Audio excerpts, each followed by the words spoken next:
opening to the descent of peace and force. Before we start the session, I can think of no better way than to prepare for it by stepping back into a few moments' silence.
So greetings again. Now, I really don't think Monica requires any introduction at all, because all of you will have experienced her online sessions, if with NAMAH perhaps. If not, then certainly with her online platform, Living Light. But she's a very dynamic facilitator, and she's an important part of NAMAH. She's an editor and a frequent, regular contributor to the journal. And it's great to have her with us, actually, a joy to work with her.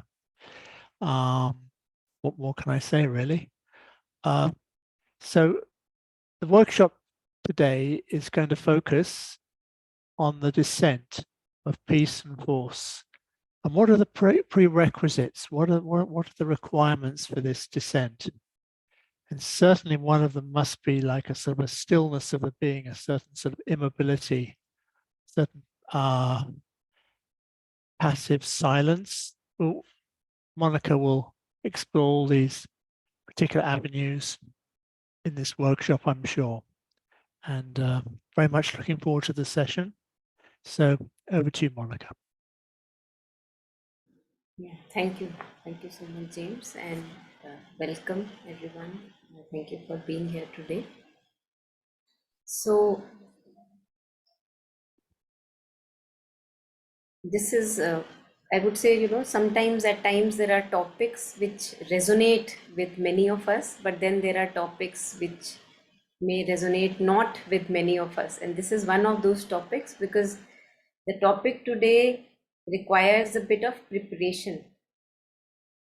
And not just like that can we become open to the descent of peace and force. So to resonate with the topic requires a bit of a preparation. So I'm very happy to have a small group working. It means that all of us really sincerely maybe resonate with the topic somewhere.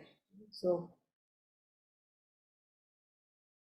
I think I want to maybe share why I chose this topic for the workshop today, because it has been a little bit of a practical experience which was corroborated along with Letters on Yoga by Sri Aurobindo, part 3. There he talks about a lot of spiritual realizations, preparation, the kind of experiences you have in the yoga. And somehow when we first go through those experiences and then we read about them, somehow I think it kind of gives us a consolation that the path is correct and one can go further and further. And also one gets hints and clues as to how to go about what one is experiencing. So I'm recommending a couple of books already in the beginning itself, which is one of them is the synthesis of yoga, which some of us may have already been reading. Second is letters on yoga part 3 specifically for this one, the topic that we are at. And third is, of course, Savitri. And the lines are very revelatory. And again, as Mother says, that as we grow in our experiences, the lines of Savitri, they kind of come out to us and speak to us. And one of the other thing recently which I have come across and found very, very helpful in uplifting the consciousness is, we'll do maybe an exercise towards the end, Sunil Das music. So there is a playlist, I'll share the playlist with all of us, where there are mantras in Sunil Das music, and Mother has spoken a couple of lines of Savitri. And somehow that music is, I don't know, I found it very uplifting, in the sense that we usually struggle to stabilize ourselves above the brain lost consciousness, but that music stabilizes somehow the consciousness above and doesn't let us fall, again and again in the slippery slopes. So I found that music also very uplifting and stabilizing the inner state. Yeah. So that's the beginning. And as James was also already sharing, that for any descent to happen, uh, the basic prerequisite is not agitation, but a stillness and an immobility. But the question is how to have stillness in the being, because there are so many things, the sensory input that all the time we are having through the senses. Who said what, and what is the meaning of what the person said, what happened in the past, and what was the meaning of that happened in the past, what is the meaning of present happening, what is the meaning of what is to be happening in the future. So all the time we have this sensory input, which Aurobindo calls the sense mind, and then we have the interpretations attached with it, that this means this means that, oh, that person said that, it meant that he said that. So all the time we are engaged restlessly in these interpretations. In that state, it is impossible to talk about any ascent and descent. We can't. So that's why I was sharing that it is good that we have a smaller group which is maybe sincerely interested in how to have the, first of all, the ascent and then the descent.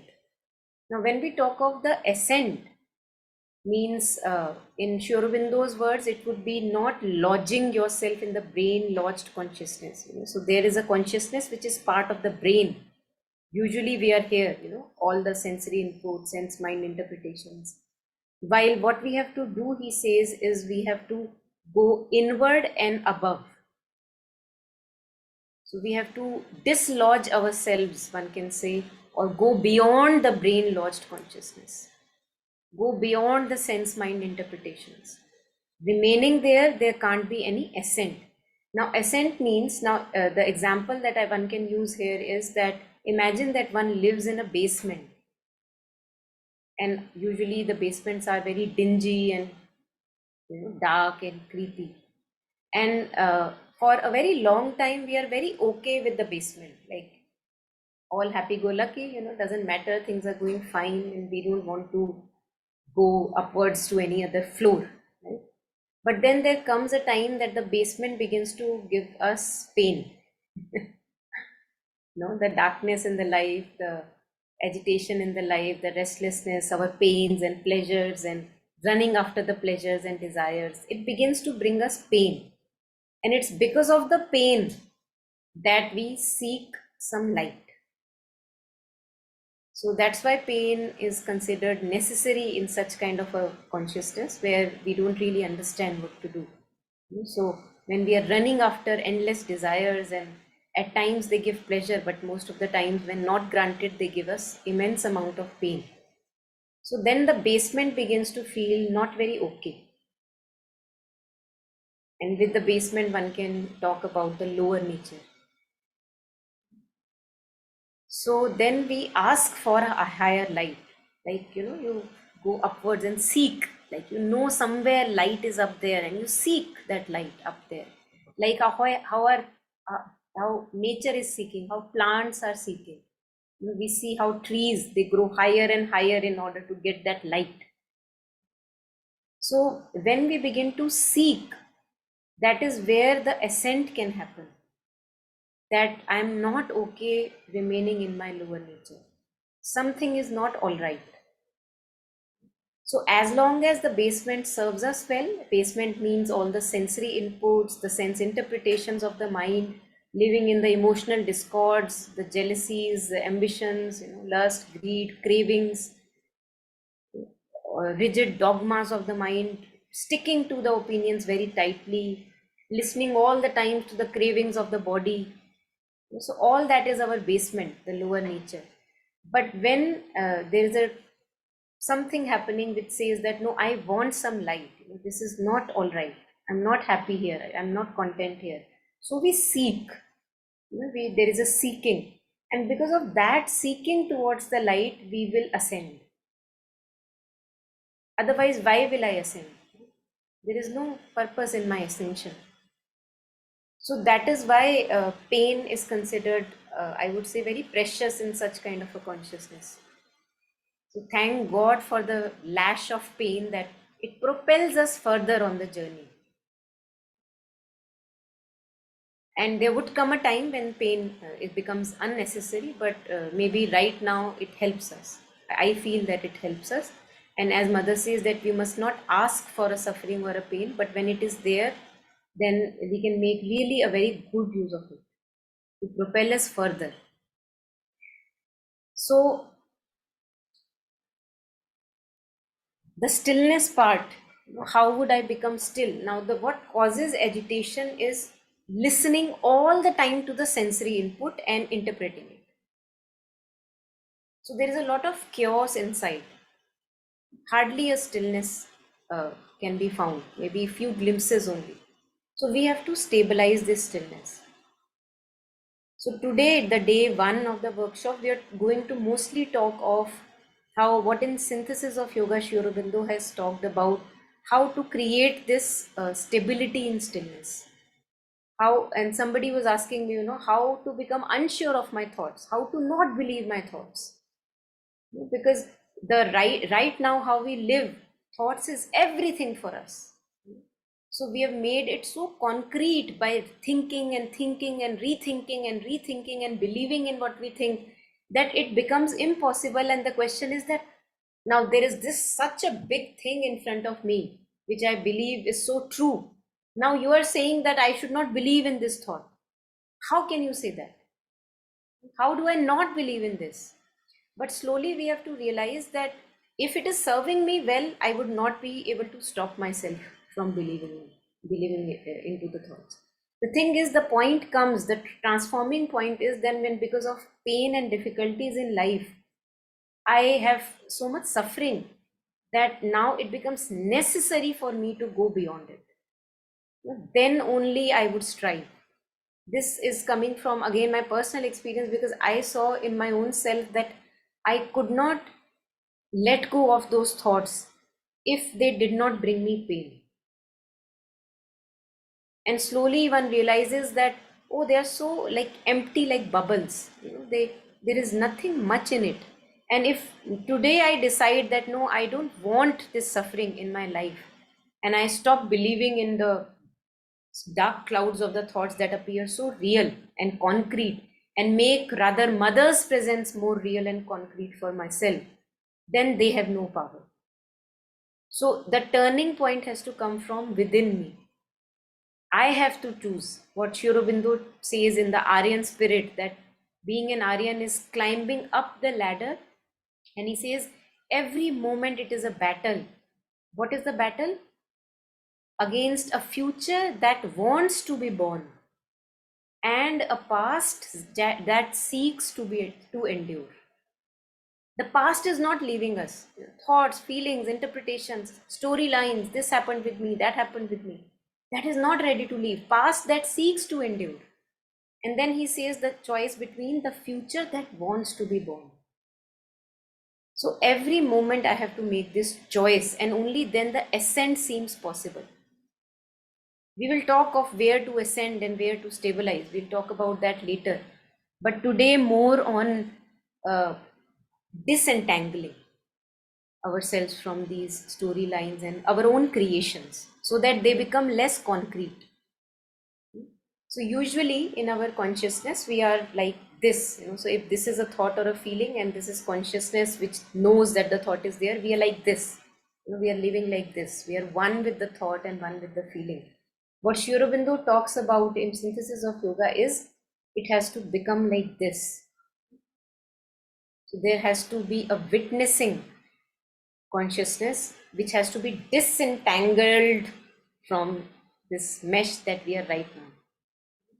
And without that, there cannot be a stillness or a stability, without that disentanglement. So there are 3 chapters which are very, very precious. All of them are very precious, but for this context, the release from the heart and mind and the release from the ego. There is another one, the release from the subjection of the body. So today we are going to maybe read a bit like a study circle. We are going to just read and maybe stay silent with those words, and if we have questions we can ask. But the crux of those lines are again and again he's asking to do the negation. What we in Vedanta we do the neti. I am not the thought, I am not the feeling, I am the one who is witnessing the feeling. So first this witnessing stance has to be stabilized. This stepping back, what James had us do in the beginning itself, stepping back into the silence of the being. So we'll read a few of those lines right now, and then we'll also read a few lines from Savitri, Ashwapati's yoga and Savitri's own yoga, where these experiences are happening, and they are very helpful because they are happening with us also. They are a path and clue and hints to us. So anything so far that we can take? Any question?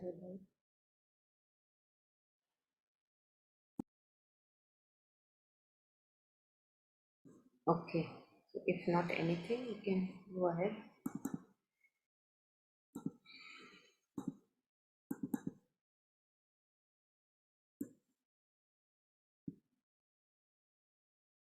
Yeah. Is it okay? This big? Visible enough? Yeah, okay. We can later make it bigger if required, but I think right now it is okay. That's okay, Monica. Okay, okay, thank you. So this has been very, very helpful by Sri Aurobindo. He says to quiet your mind, because for if we want the ascent to happen and then to bring down the descent, then it is impossible that it can happen without a quiet mind.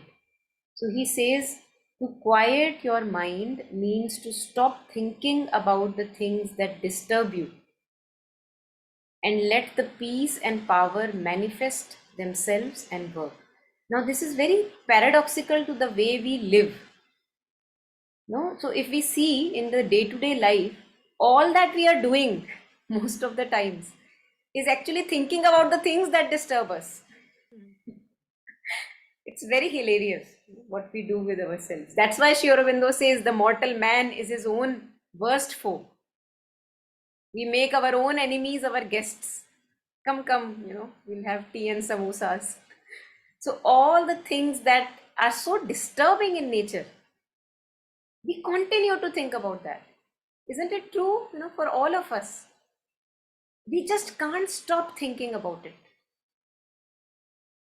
So this is the first thing that we have to do. Otherwise, how would we proceed forward? We have to make that Aryan choice, that warrior choice, that no, this is not working for me and I want some higher power to work here rather than my logical thinking. As Sri Aurobindo says in Savitri, the outpost mind, little outpost mind. So this is a very crucial choice which has to be made. This has helped me tremendously, because the moment I saw this, I said, wow, as if one has a mantra. every time there is a disturbing element in our lives, and there are many, we all can be sure about that. There are people who are disturbing, there are situations who are disturbing, there are anxieties of the future, worries of the past. Anything that disturbs us, I have to stop thinking about it. This is a choice I have to make. First step.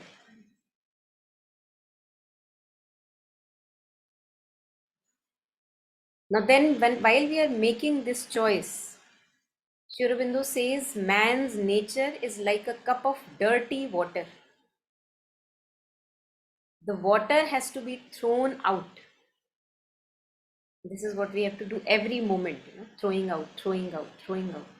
The water has to be thrown out, the cup left clean and empty for the divine liquor to be poured. This is the descent that we are expecting. The cup left clean and empty for the divine liquor to be poured into it. How Sri Aurobindo says that if you wish to install the divine presence, the temple has to be kept clean. And this body is the temple, the mind is the temple, the heart is the temple. So if I continue to engage in anything and everything that disturbs us, I cannot expect the temple to be clean. So the first point is to make that choice, to stop thinking about anything that is disturbing in nature, to make us purified, to leave the cup clean, and keep throwing the dirty water. And we all know, we all have this consciousness shining in us, which knows what is dirty water and which knows what is divine liquor. We have to trust that. So it's because of that consciousness which will be shining, which is actually the psychic consciousness only, which tells us discerningly what is dirty, what not. That has to be trusted, and the dirty water has to be thrown out, cup left clean and empty. Now this emptiness also we will talk about maybe some other day, or tomorrow or day after. Empty for the divine liquor to be poured into it. The difficulty is that the human physical consciousness feels it difficult to bear this emptiness. This is the problem. We begin to feel lonely when we are empty. We begin to feel bored. We can't stand that emptiness that we get. So that is what we have to begin to stand. We have to make the emptiness our friend. So the physical consciousness feels it difficult to bear this emptiness. It is accustomed to be occupied by all sorts of little mental and vital movements. For the sake of thinking, we will think that how come I am not thinking? Okay, let me think. We can just stand that stillness and emptiness, which keep it interested and amused, just for entertaining ourselves, thinking about that person, this person. सुबह क्या हुआ, शाम को क्या होने वाला है, आज फैक्ट्री में क्या हुआ, ऑफिस में क्या हुआ, all of that. So keep it interested and abused, or even if in trouble and sorrow, still active. So even when those things are troubling us, just because I cannot stand that emptiness, I continue the chatter. This has to stop. The cessation of all these things is hard for it to hard to bear for it. The physical consciousness, it is accustomed to this chatter. You could have noticed when we are very used to living with like 10 people, it's a joint family. Then suddenly, if all the people have gone for a wedding or somewhere and only you are left in the house, you would feel very weird, like as if something is missing. No, you can't stand that emptiness. Some people may begin to enjoy it, those who have a taste for solitude. But most of us will see, why is there a void I am feeling in my life? Although you may think of all of them as disturbing elements only, it doesn't matter. But since you are used to that familiarity, so we feel a void. And that is the void that we have to begin to befriend, that voidness, the emptiness. So the cessation of these things is hard to bear for it. It begins to feel dull, restless, and eager. dull, restless, and eager for the old interests and movements. But by this restlessness, it disturbs the quietude and brings back the things that had been thrown out. ये गड़बड़ हो जाती है. So because I cannot stand that emptiness, what I do is I call the old guests again. Come, come, we'll have a party because I can't stand this emptiness. That's what we do all the time. This has to change. This has to change. So, but by this restlessness, it disturbs the quietude and brings back the things that had been thrown out. So, as if you threw away the dirty water outside, and after some time, because you can't bear the empty cup, you call that dirty water again in the cup, empty cup. This is what we do all the time. It is this that is creating the difficulty and the obstruction for the movement. So this is a letter to a sadhak from Letters on Yoga, and he's sharing that this is the problem that you are facing. If you can accept emptiness as a passage through the true consciousness and true movements, then it will be easier to get rid of the obstacle. So we have to befriend emptiness. For any descent and ascent to happen, we have to befriend it. It's not a dullness. It's not a dullness. Whenever we call dull, we always are comparing it to the past, which was very flashy, like rock and pop music and lots of guests all the time, chatter, chitter, chatter, pitter, patter.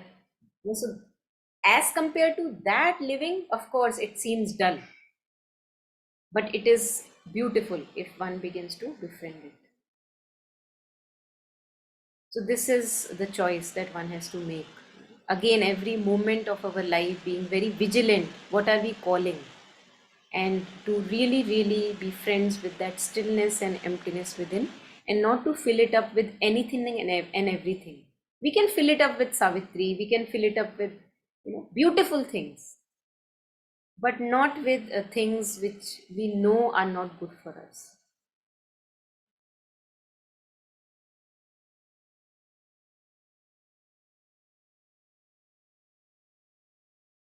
Yeah. So anything so far? Everyone? Okay. I'm just going ahead. If there is any doubt, any question, any sharing, please go ahead. So there I have a few lines. Yeah. Yes. Yes. Yeah, I have a question. Actually, this is regarding, you said that we have to take in people who are, we can decide, but sometimes it is very not possible to decide because they are all part of our life. But since they are, although they are not helpful in the sadhana, but we have to deal with them, gel with them. How to emptiness, how to create that emptiness. Yeah. I think Sanjeev ji, that's a very valid question, very good for each one of us. But the thing is that what mostly our trouble, mostly, not in all cases, our trouble is our constant commentary about those people. Okay. The people themselves are not mostly a trouble.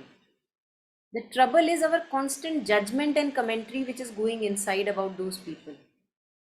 And again, I'm saying mostly. It would not be true for all the cases. Because many a times if there is an abusive person in front of you, you can't just continue to ignore the abuse all the time, right? So you have to maybe physically make that distance possible. Yeah. If words are not working. So that's why I'm saying that in most of the cases, the problem which is we are facing is not the people who are living with us, but what we think about those people and their actions and the judgments and the commentaries that are running in our head, right? Yes. Yeah. So that is what has to stop. Okay. So what did Sri Aurobindo say in the first slide? To quiet the mind means to stop thinking about the things that disturb you. Yeah. Very difficult to practice. Difficult. Yeah. Yes, Monica, that is what I also wanted to ask this question. How to? You reject the thought you stop. But what happens that recurring thought that will come again and again. Then you have to throw it out of your consciousness. For some time, it will take time, but still when the episode or incident is recent, then you can't help, as Sanjeevji was asking about that, there's some dialogue happened between two of you, just not in your house or home. And then for some time it will keep on. Why did she said this? I did this, I did this. Then you throw it out, then again it will come.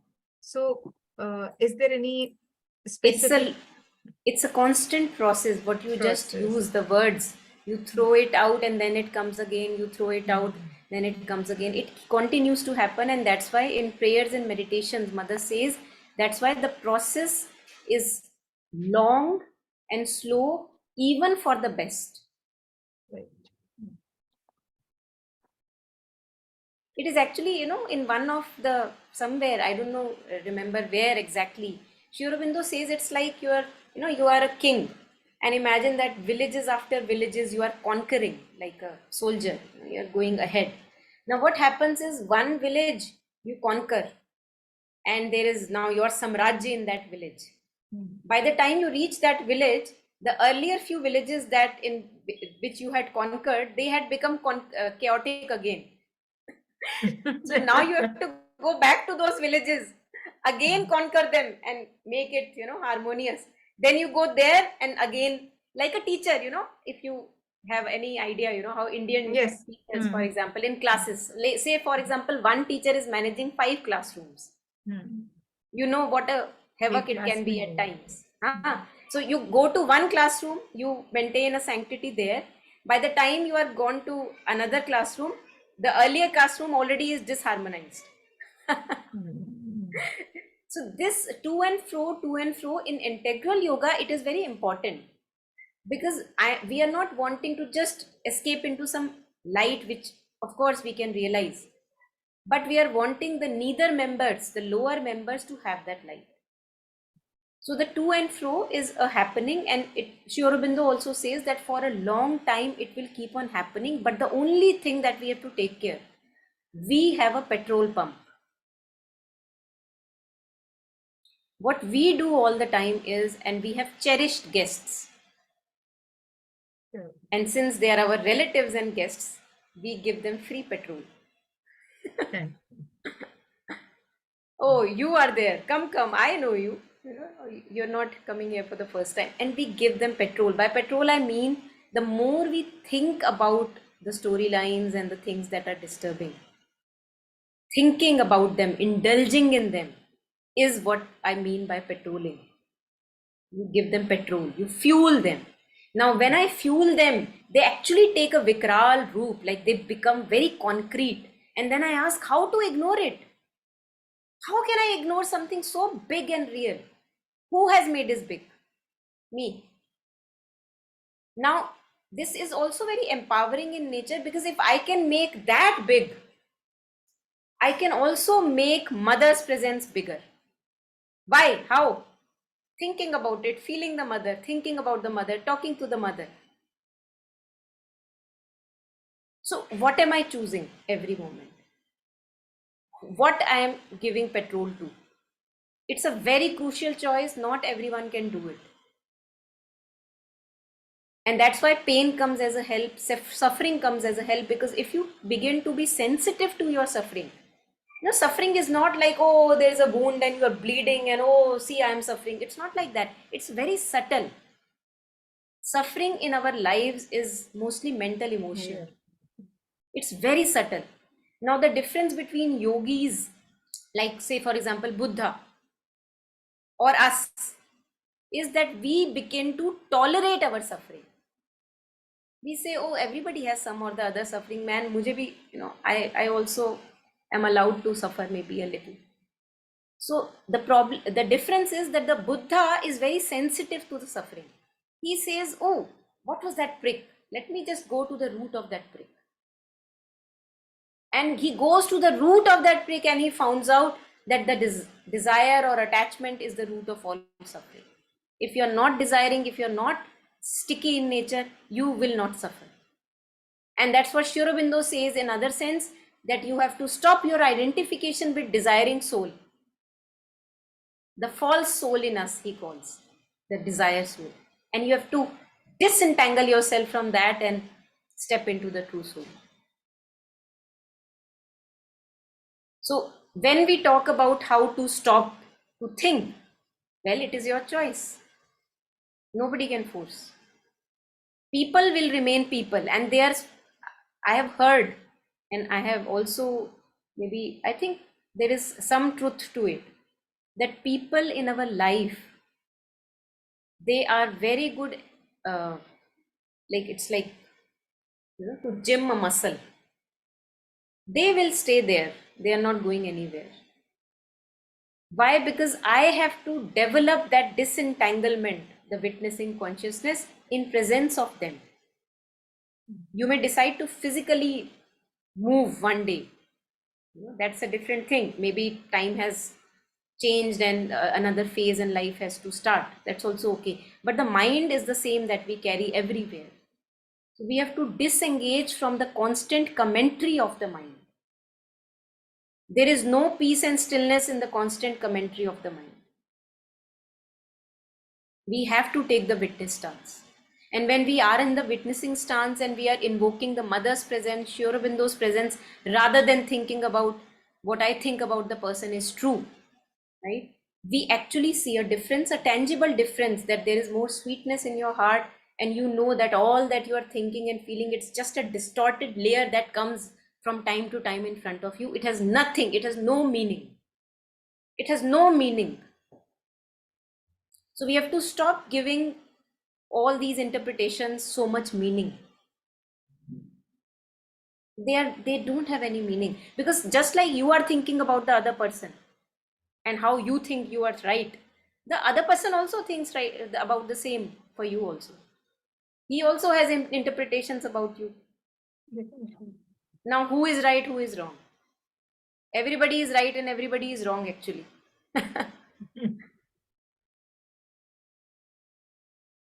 So this is the disengagement we have to do. We have to stop that internal chatter. And how will I be able to stop the internal chatter? Because I know that my senses don't see the whole truth. They see only distorted. This surety has to come. This conviction has to come. You can read quantum physics for that. Conviction can come from there. Quantum physics can tell us that these limits of the body, which look so concrete, they are actually not there. Now then what will you say? Then you will be convinced that it means thought also is not true. How concrete we make the thought. Thought is subtle matter. This is also matter. So physics, what is quantum physics saying? That you are thinking that the body is ending here. But if you go even at the electron microscopic level, you would see that there is no limit here. This is just because of the senses that we have, how touch and feel and sense, that it is making itself so concrete. तो जब ये बात समझ में आती है तो फिर लगता है फिर तो मेरी फीलिंग और थॉट का भी कोई, what is the sense, what is the certitude? Nothing. All the time we are making big which is not so big, and we are missing out on the treasure which is hiding in us, which doesn't appear so big, right? So this is conscious choice. Maybe if not today, it will come someday to us when there is too much maybe suffering and a want for release. It came to me just like with suffering only, because I wanted a release. Choice in Savitri, is there. Choice is there. Obviously there. Choice is always there, yes. But we at times behave like dog's tail, and that's why suffering becomes necessary. Monica, how to decide to be in a society or a group of people, how to decide who is good and who is bad? Is it who is going to help in our spiritual practice, or how to demarcate that line? You mean to say the company of people that you engage in? Yeah. I think it's just your consciousness which knows. If you are not fooling yourself, you know. You very well know. For example, don't you know that these sessions that, for example, are held by NAMAH, Yeah. we all know there is a knowing that tells that they help us. And just like that, there is a knowing that tells whether engaging with this person is helping me or not helping me. We know. But the thing is, what comes as a curtain Yeah. in front of that knowing is my expectations, demands, and the promises the interactions hold for me. They come like a curtain. So I'm not able to see. This is what has to be purified. This is very well documented. Everything is there in Synthesis of Yoga. Purification. Yes. Everything is impurified with our desires and expectations and this wanting to possess and get something. If you don't want to get anything out of those people who you are engaging with, no poison can affect you. No poison can affect you. If you want to just all the time remain immersed in mother's consciousness, and remaining in mother's consciousness, you are interacting with people. I think there is virtually, I of course can't too much claim, always there is a chance, but I would say always we are kept safe. Nothing can harm us. We have the example, Mirabai was not mythology. Mirabai existed. And we know what the example, when she remained immersed in Krishna's consciousness, no poison could touch her, no snake could touch her. But the point is that I am not in Krishna's consciousness, and that is where I have to stabilize myself. Rather than commenting on the poison. In the meantime, I remain away from the poison. Now the question is how to recognize what is poison. You very well know. We have to just stop fooling ourselves that we don't know. We know. You know. You know. So you have to trust that knowing. And that is the psychic consciousness, which is very discerning. It knows. Yeah, we have to just rely on that consciousness and listen to it, rather than listening to, oh, but I know that interacting with this takes me down, but oh, I had something, some promise here lurking around the corner. So fear, then we ignore the guidance. If we ignore the guidance, then we win-win situation. Sri Aurobindo ignored the guidance of leaving the freedom struggle. He landed in the Walipur jail. Win-win. So sooner or later, we will actually get to the situations where we have intense sadhana and things have to work out in an exponential way. It's a win-win situation. So if you are not able to step away from those desires today itself, the wants, the hidden manipulations, then sooner or later, if you have even a little bit of aspiration that no, I want to leave this, although I'm not able to leave this, sooner or later you will be put into those circumstances that you will be able to leave it. That's the certitude of divine victory. And that is the Taki grace. baatein nahi. Grace also, compassion. That is grace also. Yeah. I think this is a grace. Yeah. Following your this thing, just I want to share my experience that I took a decision that all those things which are not good for your consciousness, whenever you meet them, it downs you. So I should, and I took a decision. And then there is this thing, "Kyun tumne ye kiya, kyun tumne ye kiya?" And that is a temporary or momentary disturbance. But with the grace of God or a mother, as you were saying, that I decided that when I meet this person, I prayed to mother that you be with me, and whatever my prejudices or biases are there, they should not be there. But still, that interaction, that all those dialogues, they disturbed me for some time. But when I came back home, and again, as you were saying, that you have to reject it.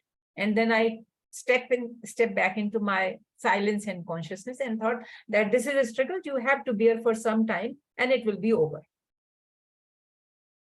So just today's experience. Yeah. We have also this famous example of Vibhishan's story. How when Vibhishan got into Lord Rama's camp and they were all monkeys, Now all monkeys are eating mostly fruits and, like Hmm. from here and there, just eating mostly vegetarian food. Now Vibhishan is a Asura or a Rakshas. He belongs to the Rakshas clan and he is a meat eater. So the monkeys complain to Lord Rama that, do you know that guy, he's eating meat and they're not very happy about it. So Lord Rama says, you don't worry, I'll take care of it. Then after some days, those monkeys come and they say that, oh, he has started eating smaller animals. Like he's eating now rabbits. Earlier he used to see maybe eat deers.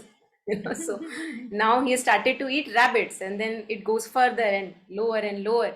And then one day they come, they're very happy and delighted, and they say that now he started, fortunately, surprisingly, he's just eating now us, vegetables and fruits. So how does that happen? They ask. And Lord Rama says that whenever he was indulging in eating, he always said a prayer to be that, Lord, I don't know how to get rid of this, but right now I am here. But I want to get rid of this. I don't want to be here. So this is what remember and offer, we have with the mother. That even when that the old pattern is playing on and you don't have a choice, you feel right now, remember and offer, look mother, this tendency is still there and I am indulging in it, mother, but I don't want it. You please take care. And very, very soon situations, circumstances become like that you are able to transcend that situation. This happens very frequently if we remember and offer.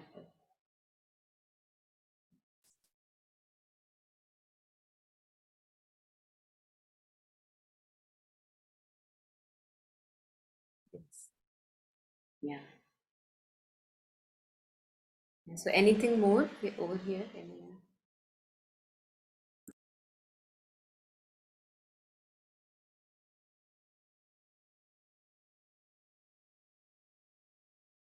Yeah, we can maybe take a few lines from it. They may look a little bit heavy, but I'll just use the crux of it. We can read it all by ourselves.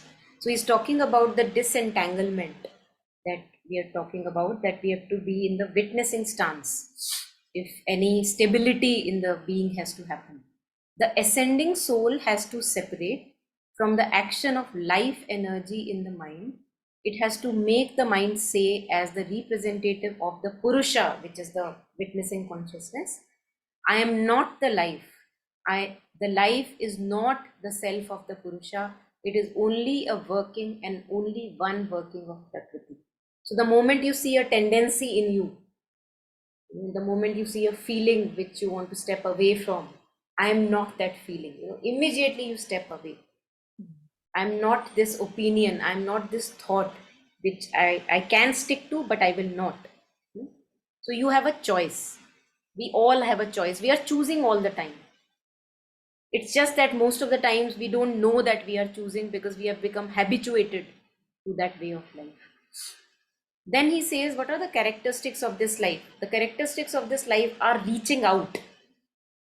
And it is for a purpose. When in the beginning, from a stone consciousness, the plants are developing. The plants have life, and the life has the characteristic is it reaches out for the sun, doesn't it? It reaches out for the sun. And that is there in us also, human beings. Always, whenever we are dark in depression, we reach out for the sun, for the light. So the characteristics of the life are action and movement, a reaching out to absorb and assimilate what is external to the individual. And then we give anything that we are reaching out to, we give it a mental value that, oh, this is how this thing is important in my life, and that is the priority of that thing in my life. So we keep giving it mental value. And because of this reaching out like this, there's also this stickiness, that let me possess that. So he says that this desiring that is there, the prana that is there everywhere in us, supporting not only the action of our body, but of our sense mind, our emotional mind, our thought mind, and bringing its own law or dharma into all of these. It confuses, limits, it throws into discord their right action and creates that impurity of misplacement. In short, what is it? Whenever we reach out to something, for example, we may go out to a bazaar, or a market.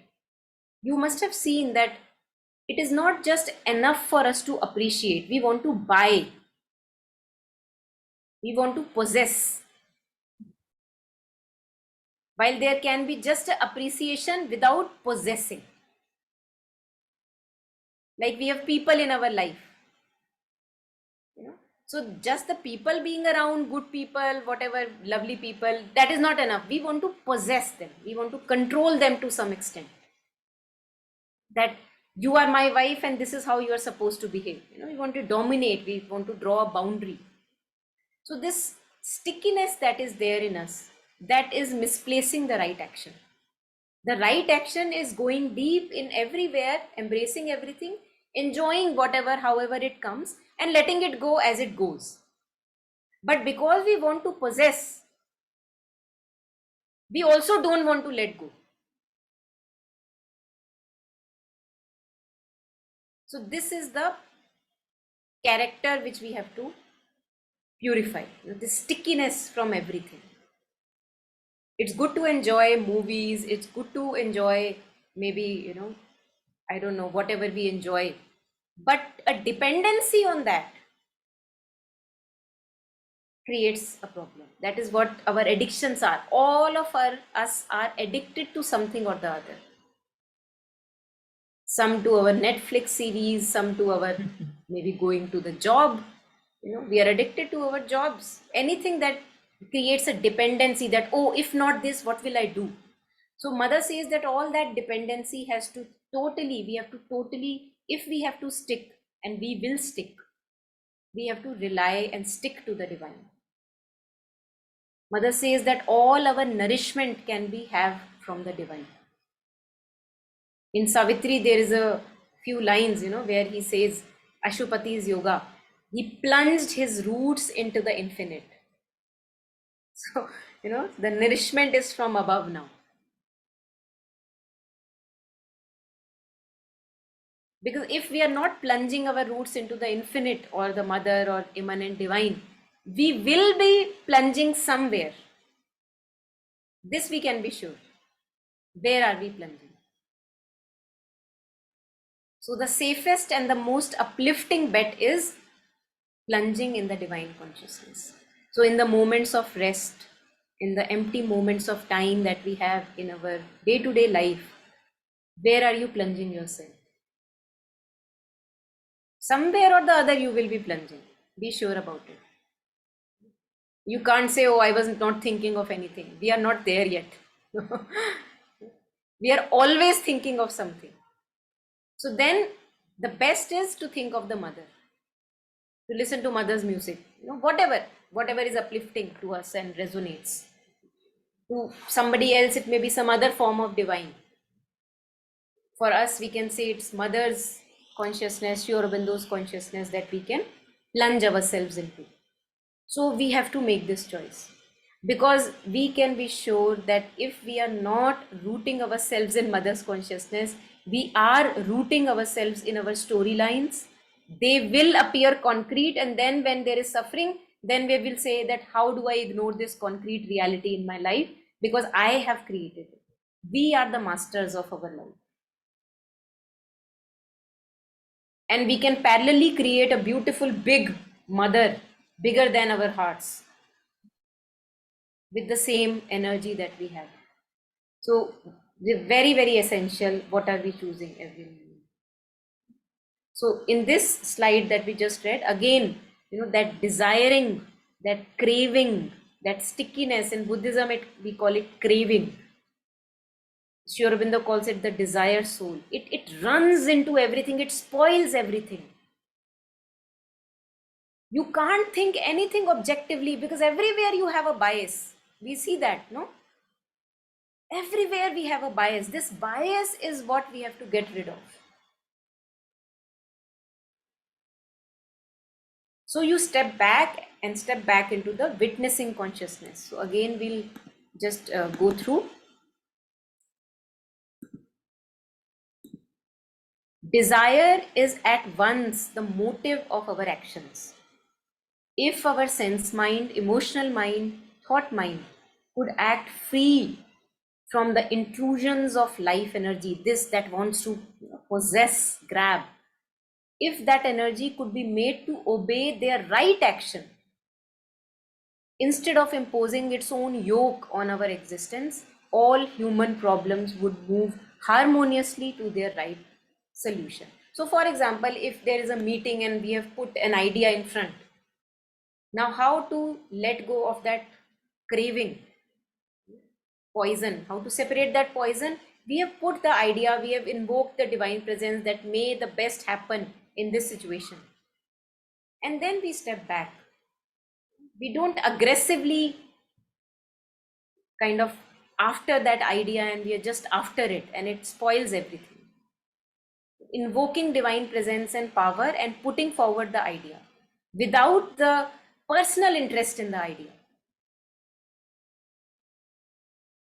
Same in family matters. Putting forward the idea, invoking divine presence, may the best happen for the benefit of all, and then removing yourself from the picture again stabilizing ourselves in the mother's consciousness. Nothing is more important than unifying ourselves more and more with mother's consciousness. Nothing. There's a lot of work left pending there. So again and again we have to attend to that. Right? So this desire is the motive and it has to be put at its proper place, this energy. And how can it be put at proper place? You enjoy, when things are there we enjoy, but when things are not there we don't crave. My peace and my stability is not dependent on anything, not even my body. To that extent one can go. So the proper function of life energy, he says, is to do what is bidden by the divine principle in us, to reach to and enjoy what is given to it by that indwelling divine and not to desire at all. This is the proper function. Once there was this one anecdote which I want to share here. I think it sets properly right in this occasion. Jetsunma Tenzing Palmo, who is one of our teachers, once he had just been a very freshly ordained nun, and some princess invited her, and the princess had given her a huge kind of a mansion and a large swimming pool and everything, like a beautiful thing to stay. And Jetsunma is wondering that, I'm just being ordained as a nun and now look how much luxury have been put on me. How do I deal with it? And she was just like a bit worried about it. So the princess said something very nice. She said, you don't have it for all the time. You are here for 1 day or 2 days. Now that you have it, you enjoy it. And when you don't have it, you let it go. And that's the principle what Sri Aurobindo right now is sharing. That the proper function, it's not that we should not be enjoying life. The proper function of life energy is to do what it is bidden by the divine principle in us, to reach to and to enjoy what is given to it by that indwelling divine, and to not desire at all. So the desiring part has to be let go of. Why? Because it brings trouble and entanglement in our life. The proper function of sense mind is to lie open, passively, luminously to all contacts of life and transmit their sensations and the rasa or right taste and principle of delight in them to the higher function. So, in integral education, for example, how does this come into picture? Little children, they are given like many things to taste. Something is bitter, something is sour, something is salty, something is sweet, like children in the play area, like play group. So they are given many things to touch and feel and sense and taste. They are not being said, oh, shun away your senses. You are allowed to explore the senses. And there is no word used like good or bad. That, oh, sweet was good, but this was bad. No. Because wherever there is good and bad, there would be, oh, I want this, but I don't want this, right? Liking and disliking, aversion and attraction. So what they are allowed to do is just to explore freely. And then they talk about the texture. Okay, how was the thing? Oh, it was something like a lemon. Oh, it tasted something like a pear. It was mushy. So they are exploring their senses. They are not shunning their senses, and they are just describing it in detail, going into the detail. Oh, it was too liquid. Oh, it was too soft. But they are not saying, oh, it was good and bad. Oh, so therefore I want it and not want it. Because the moment that starts, our problem begins at attraction and aversion. Running towards pleasure, running away from pain. That's our problem. So that's one of the components, which we use in integral education for children. Yeah, but interfered with by the attractions and repulsions, the acceptance and refusals, the satisfactions and dissatisfactions, it becomes an instrument of pleasure and pain instead of delight of existence. So everything is delightful to that extent that Sri Aurobindo talks about once of a scorpion bite. Some of us may have read that anecdote. And he said that in the scorpion bite, actually there can be a delight. If there is no resistance in the being which says, oh, I don't want this. He says that there can be a delight there. And who is creating that resistance? This false sense of self that creates in us, which says, oh, this is what I like, that is what I don't like. My friend, my enemy. So why are we including all this in ascent and descent? Because we don't have stability in ourselves. To have, if you are asking me, oh, pour me some coffee in my cup, and your cup is like this, like this, I would say, excuse me, can you please make your cup a little stable?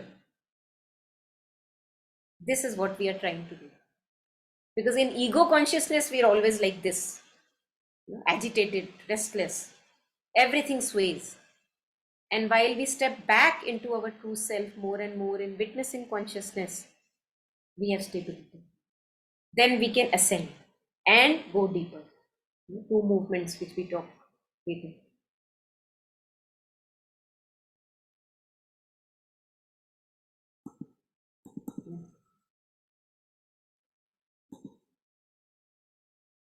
Now he talks about moving away from the desire soul.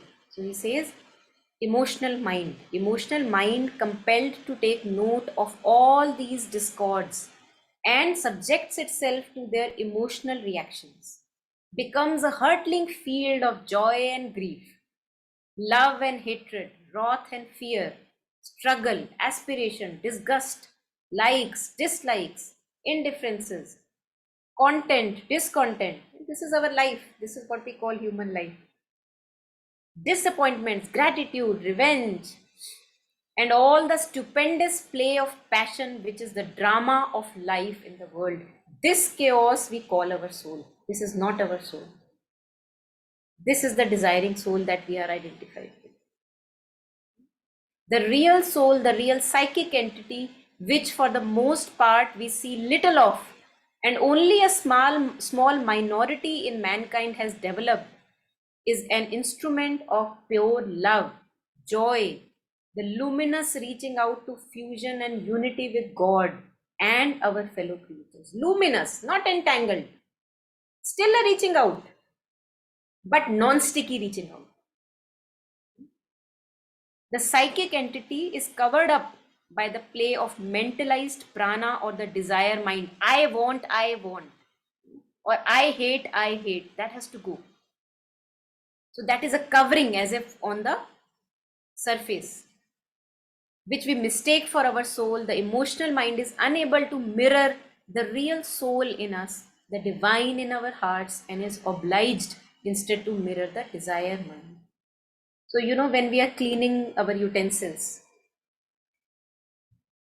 what we are doing is we are cleaning away the muck. We are not bringing in the shine from anywhere else, right? That's what we are doing. So the psychic is like the shine that is already there.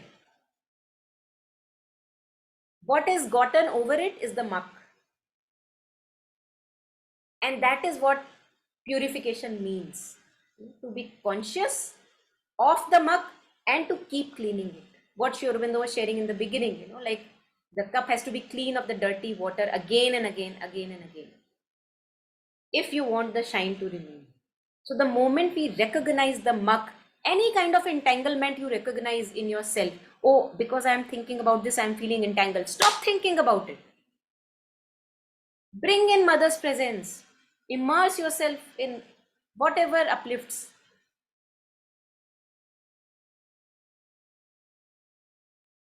So this is, the psychic entity has to come out. It has to come out. This is what the Sri Aurobindo talks of two movements. One is the deep inward movement and one is the upward movement.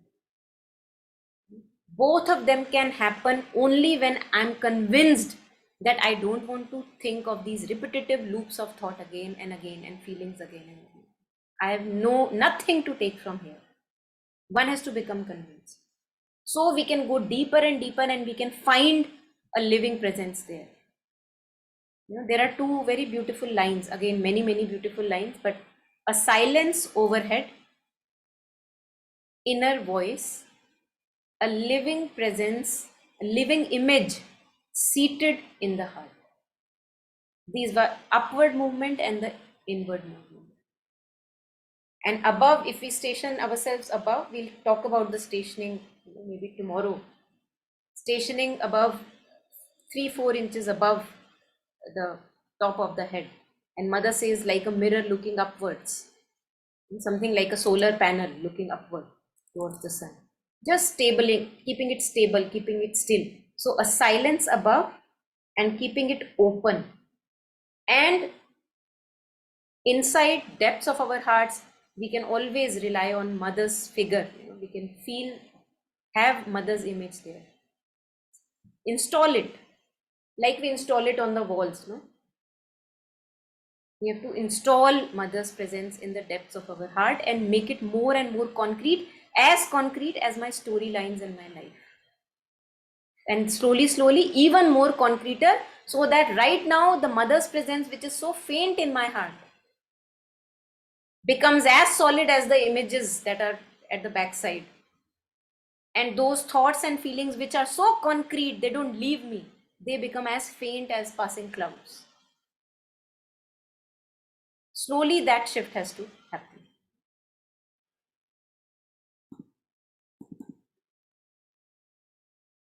So the real psychic has to come to front, and it will come to front only when we are conscious of the stickiness in us and we keep letting go of the stickiness.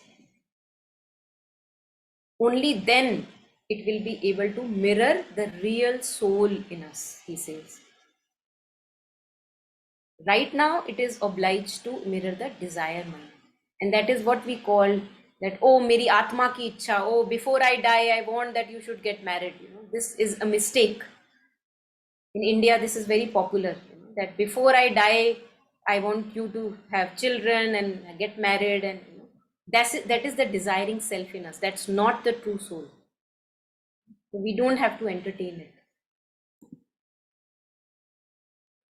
And this is where the witnessing part comes. There is the emotional mind in which these moods and passions continue.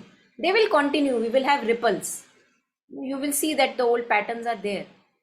But they are just because of the habits. He says because of the habit of the modes of nature. And there is the observing mind which sees them. So this observing mind becomes more stronger. You're just an observer. Studies and understands, but is detached from them. And then he also says that from time to time we slip into those slippery slopes. He's aware of that. It observes them as if in a sort of action and play on a mental stage of personages other than itself, at first with interest and a habit of relapse into identification. We forget and we become that character again. We go into the older slippery slopes. So Sri Aurobindo is aware of all that. That will happen. And then slowly, as we take more stance again and again, concretizing ourselves as the witnesses, consciousness, then with entire calm and detachment, and finally attaining not only calm, but to the pure delight of its own silent existence, that you are so delightful to be the witness. Just that is enough. Own silent existence, the delight of it, with a smile at their unreality. The drama that is coming to you again and again and making itself so real, you're smiling at its unreality. You know it's nothing but an empty bubble. As at the imaginary joys and sorrows of a child who is playing and loses himself in the play. Secondly, now this is also very important. The moment this stepping back happens, we begin to know that, oh, I was the one who was always having the choice. So he says, secondly, it becomes aware of itself as master of the sanction, who by his withdrawal of sanction can make this play to cease. When the sanction is withdrawn, another significant phenomenon takes place. The emotional mind becomes normally calm and pure and free from these reactions. And even when they come, they no longer rise from within, but seem to fall on it as impressions from outside. This is very important. I recommend you read it when you have time, from Synthesis of Yoga. So I have become the witness. And as I become the witness, an older pattern comes, older thought comes. They're like ghosts coming all the time. And I see that if I don't say yes to it, they have no power. Giver of sanction. Earlier, you had given it sanction by default. So by default, this comes in Savitri. By default, the Purusha has given sanction to Prakriti, that you play whatever you have to play. But slowly, as the Purusha gains stature, the consciousness observing gains stature, then it comes to front, and it says that today I will decide whether I want to say yes to the play or not. That's our empowerment. And then can we talk of having stillness and immobility in the being. Before that, we cannot. Because now you are choosing not to indulge.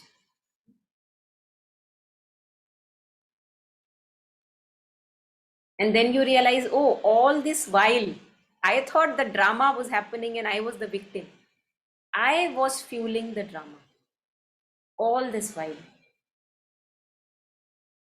The moment I stop and give importance to something more important, it has no power. And he says that it keeps on coming.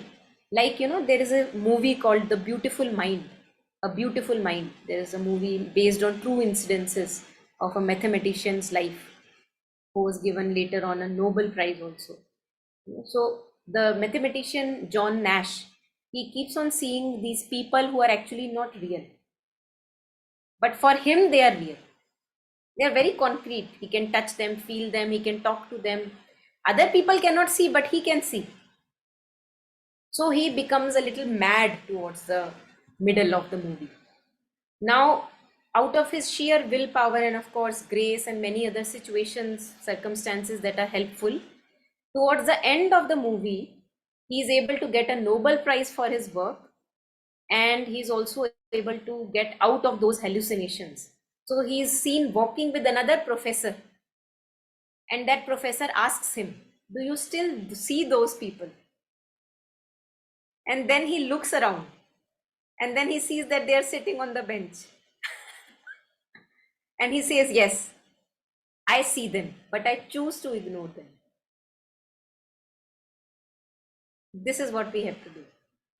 We will see everything that we are entangled in right now, but we will have to choose to ignore. Otherwise, there is no release. And we will have to make important something which has been waiting within us for ages and maybe lifetimes for us to come back home and recognize and reclaim the kingdom.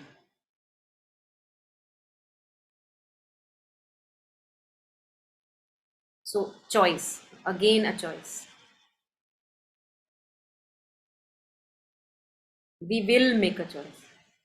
I think we all deserve it. It's a birthright that is given to us. We have to claim that birthright. But there is a free will given, that if we don't want it right now, then there is nobody forcing. Sooner or later we will come to it. There is enough time in eternity. But as a human being, I don't have enough time.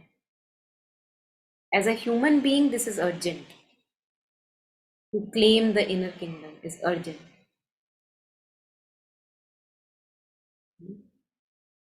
Vistas of fruitless lives, Aurobindo says. Yeah. Master of sanction. And the last bit again from Synthesis of Yoga today. So when we step back, he says, what takes their place? Now you are not engaging in all that drama and storyline. So there is emptiness, there is a void. What takes their place? An entire calm, silence, and indifference. But although this is a stage through which the soul has usually to pass, it is not the final aim we have placed before us. So there will be intermediary phases of calm, silence, indifference, emptiness, but he says that this is not it. Purusha becomes also the master who wills and whose will it is to replace the wrong by the right enjoyment of the psychic existence. So बिल्कुल खाली नहीं रखना है, आपको beautiful चीजों से भरना है उसको, सुंदर चीजों से भरना है, uplifting चीजों से भरना है. The cleansed and emptied cup. Now we come back a full circle. We started with a cup of water, dirty water. He says, the cleansed and emptied cup is filled with the wine of divine love and delight, and no longer with the sweet and bitter poison of passion. जब मिलता है तो खुशी होती है, जब छिन जाता है तो दुख हो जाता है. वो नहीं है आप यहाँ पे. When we get it, we are happy. When we don't get it, then it's disappointing. So we are now away from that.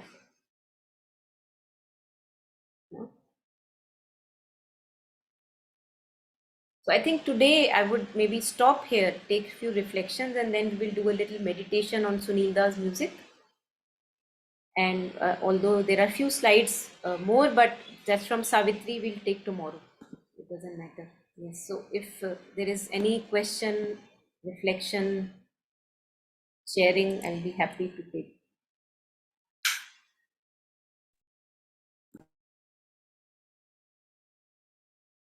Yes, Pranavji? Yeah, actually, I can quite resonate what you said, actually. Choices is very, very important. This is learning. And I can see with my own experience also, because since I've started connecting with this kind of webinars, I'm finding a difference because I am now conscious when I make a choice. It is helping in interaction. It is moving from reactive to kind of, proactive mode. This is something a big, I would say, I can say improvement with that perspective.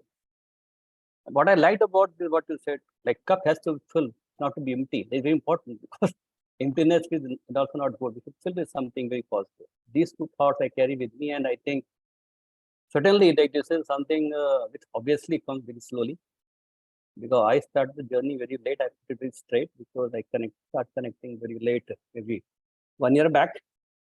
I see the difference. Yes. Thanks for a very kind of simple explanation and good example. This is very important because you can read through books, but the kind of example you gave, that is making it very, very easy to connect and also to practice. This is what I thank you. Yeah, thank you. Your mother says about somebody asked that, Mother, I have jealousy and I keep throwing it away, but it keeps coming back. This is something that we all of us face, no? Anger, greed, lust, whatever that is troubling us. We may throw it for once, but it comes back. We throw But it that is again, because, then it Monica, comes because back. that is because we have no control of people whom we are connecting with. The point is this: in our day-to-day life, we connect so many variety of people. If you're living in an ashram, for example, I have controlled flow of visitors, but then that's a bigger challenge for people who are in the objective world and you are connecting a variety of people, because that is we have no control. Because the people say you cannot even choose your team members. Somebody told me, team is with you, but then There's a difference. That's why, as you said rightly, it keeps coming again and again, because yes, because we have, that's why we have to be more conscious in a life we are carrying, like objective life, connecting with so many miraculous people. This is what we do. Thank you. Yeah. So, as you were sharing that it keeps coming back. Now, the answer that mother gave to her, the sadhak, mother said that it will come back. And she asked why.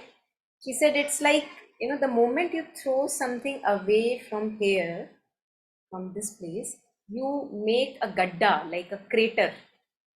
It's like a depression. Now, it was its house for so long. You have thrown it away, true, but it is gone nowhere. It is just circling around. And so if you don't fill up this crater or the depression that is there with something more beautiful, higher and uplifting, then it will find it, because it is rotating around. So it will again see, oh, the space is empty where I was living, and it comes back. I found it so beautiful because it is true. It's like almost ghosts. In many a times we hear examples that, oh, this house is haunted by ghosts and spirits. And if we see in those cases where it is true, they don't leave that easily. Because why will they leave? Because they have lodged here and living here more than how you came and occupied this space. So how easily that can they just now let go of it? So what do is we do puja. We do all the prayers, and then we give them some other that, okay, please go there or wherever. The priest does whatever he has to do. And then you please leave this place, or we install some divine presence there. We fulfill that depression, now that the ghost has to leave. For example, with mother's picture.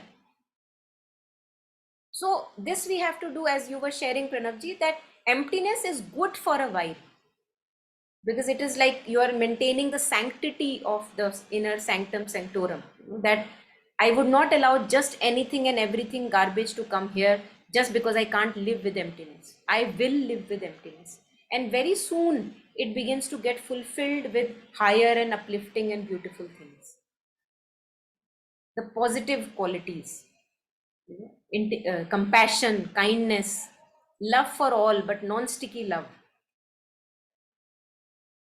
Joy and delight in good things, aesthetically beautiful things. So that take the place, that emptiness. And whenever emptiness is there we have enjoyment, because who is there in emptiness? The silent witness.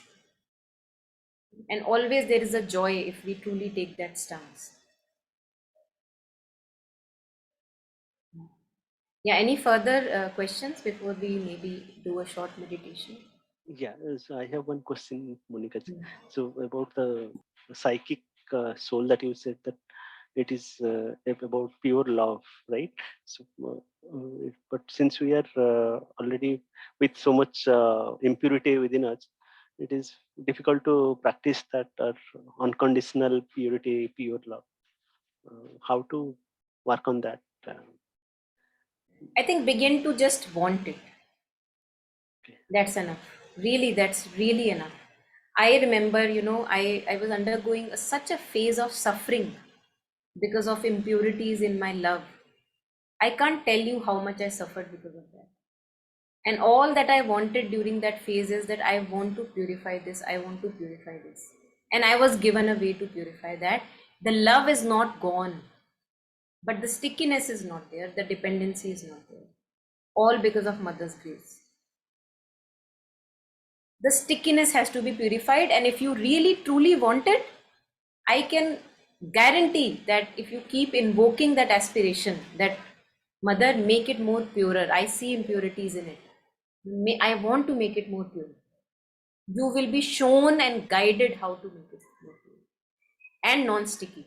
The basic idea is to completely rely on the Mother's presence for every need and support and emotional fulfillment, and not to make yourself dependent on any outer situation. Any outer situation. It could be work, it could be your siblings, it could be your spouse. Nothing on you, nothing on which can you depend, but on Mother's presence. And then slowly you become non-sticky, but the love is also there, because as long as we remain with mother's presence, I think we cannot become dry and indifferent. We have love. All of us have love. Mother's consciousness is love. So just want it. Begin to want it truly. You will get it. Yes. And even though non-sticky with respect to work, since we are working in a private company, so how to get out of that dependency that is inherent, that is loaded with so much factor like money and family responsibilities and all. So although we feel that the environment is not conducive for spirituality, but we still work there for the sake of money. So I think slowly this has to change. There came a time in between that all of us just started to work for money, right? Yeah. There came a time, many years. We are still carrying it on, but this cannot go on for a very long time because we are not happy like that.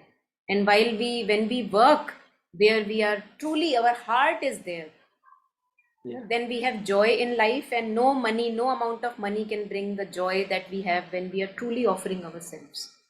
So the change has to come, and the only thing is to want it and to aspire for it. Slowly we are shown the ways. And the money, the amount of money we are actually making, we don't need that much of money. We all know that. So we have to be a little honest and sincere to ourselves that if we reduce our needs a little, we can Yes. do with much less money, but more satisfaction and contentment. But in our greed, what can we do? Yes. Yeah. Okay. Yes, And, Varsha. for the point is, So one thing, Monica, I would say, like, I'm also in the private company, like Mr. Patra. So, Yeah, like, the point Pranavji, is, just a moment. Yeah, Varsha just started saying something. Maybe, yeah, after that. I just wanted to say it's the consciousness that you work with. You might be working at a private company. That's not the issue. It's the work that you're doing, connecting with the mother and your consciousness and offering that work to her. She has said, work doesn't matter what you're doing. It's the consciousness with that you were doing, and offer it to her. And she's the magic worker. She does it. Just have to connect with her. Yeah, yeah. Yes, Pranavji. what I did actually, I created some conscious slots, some time slots in during daytime, consciously. Maybe, at least 4 or 5 times a day, half an hour slot where I just keep walking, don't talk to anybody. There's a way to connect with myself. There's one thing I do because I realized that, one way is that we, cut off from that, mundaneness for a few time slots in a conscious way every day. It has helped me. And also in the morning walks, I've realized morning walk actually I used it when I started this practice 6 years back, early 5:30 to 6:30. I find that is the best time when I connect with myself and set my agenda for the day. I connect.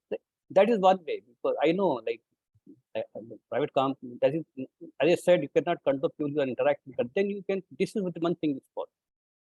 You can think of one conscious time slot, not big, 10, 15, 20, 30 minutes. Just keep walking around somewhere and try to be connecting with your own inner self and try to find answers. That's the way to kind of. This is one simple thing I'm doing, and this is I'm kind of quite satisfied with this practice.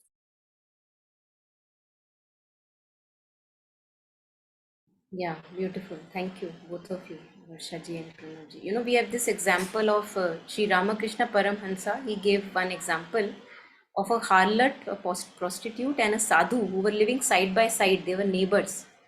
And the sadhu was always focused on what she is doing or what kind of a life she is living, and lots of judgments about her and commentaries in his mind about her. Although he looked like a sadhu, but inwardly the environment was very corrupted because of all those judgments about the person next to her, next to him. And while the prostitute, how she lived, what Varsha was sharing, the consciousness, in every person she touched, she says inwardly that I have no other option right now, but may I touch the divine everywhere I touch. And very soon they both go to, they are dead. And then the sadhu is standing on the gates of hell, while the harlot is standing on the gates of heaven, and he's wondering why this. And then he's shown that it's because of the consciousness with which you do the work. So we could be actually doing the most sacred mother's work, divine work I am doing, and inside I am doing it with ego consciousness, full of poison. And I may be doing jhadu, or I may be, in whatever corporate, making money, dealing with making money, actually, which seems so corrupt, right? But if the consciousness is always turned to the mother, always aspiring and always making oneself pure, it cannot be that we are not doing the right thing. So it's very, very important. Yeah, thank you for bringing that up. Thank you, Monica. Okay. So let us just take like 2-3 minutes. James, is it okay? Just for some music and meditation. 3 minutes more. Can you take? Yeah, sure. Yeah, go ahead. Okay. Yeah, Okay, thanks. great. So when we are listening to the music, we can just maybe stabilize ourselves wherever we resonate, maybe deep in the depths of our heart or above our head, wherever resonates with us. But we can also look at the pictures. We don't have to close our eyes, because these are pictures by Puta Didi, paintings by her, and they also are very revelatory. Sorry, I think I shared something. This has to be shared.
देवानां चक्षुः सुभगावहन्ति श्वेतं नयन्ति सुदृशीतमश्वम् पूषा अदर्शीरश्मिभिर्व्यक्ता चित्रामता विश्वमनुप्रभूता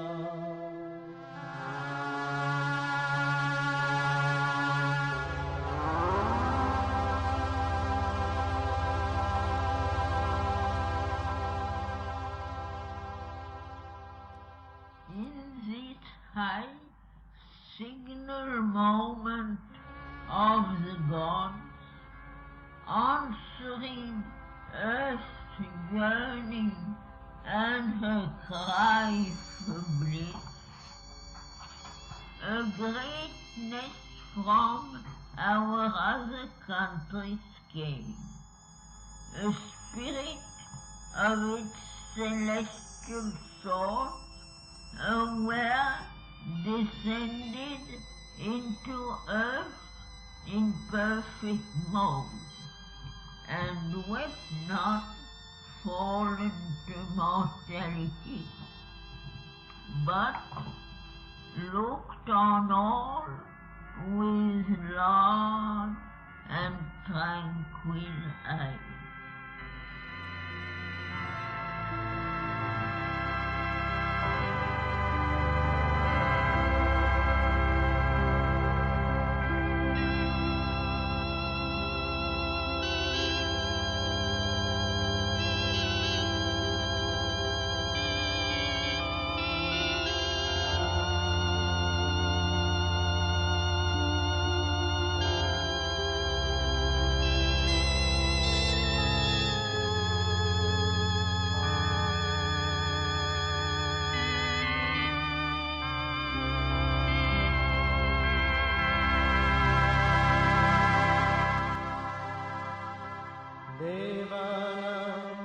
चक्षुः सुभगा वहन्ति श्वेतं नयन्ति सुदिशीतमश्वम्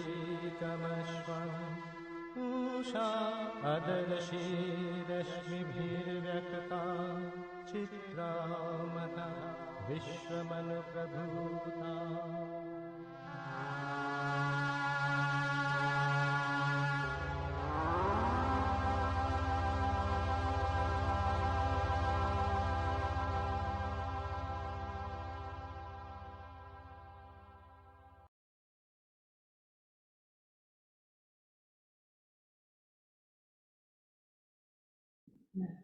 Thank you.